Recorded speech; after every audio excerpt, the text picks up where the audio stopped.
2025ஆம் ஆண்டுக்கான national film awards அறிவிக்கப்பட்டிருக்கு. வழக்கம் போல தமிழ் சினிமா அவார்ட்ஸை அள்ளிட்டு வந்திருக்காங்க. இதுல பார்க்கிங் படம் மட்டுமே 3 அவார்ட்ஸ் வாங்கியிருக்கு.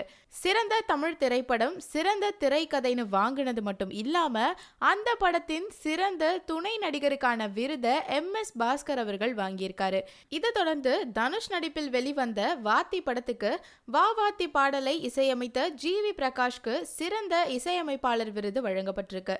மேலும் டைம்லெஸ் தமிழ்நாடு திரைப்படத்துக்கு பெஸ்ட் ஆர்ட் அண்ட் கல்ச்சர் ஃபிலிம்காக காமக்யா நாராயண் சிங் அவர்களுக்கும் விருது வழங்கப்பட்டிருக்கு.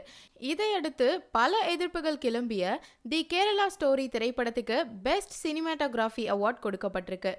12th ஃபெயில் திரைப்படம் சிறந்த திரைப்படத்துக்கான விருது மற்றும் அதை தொடர்ந்து அந்த படத்தில் நடித்த விக்ராந்த் மாசிக்கு சிறந்த நடிகருக்கான விருதும் வழங்கப்பட்டிருக்கு.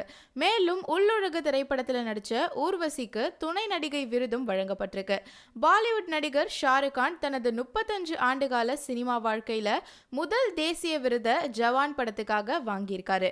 நான் ஃபீச்சர் ஃபிலிம் கேட்டகரிஸில் லிட்டில் விங்க்கு பெஸ்ட் சினிமாட்டோகிராஃபி அவார்டு வழங்கப்பட்டிருக்கு.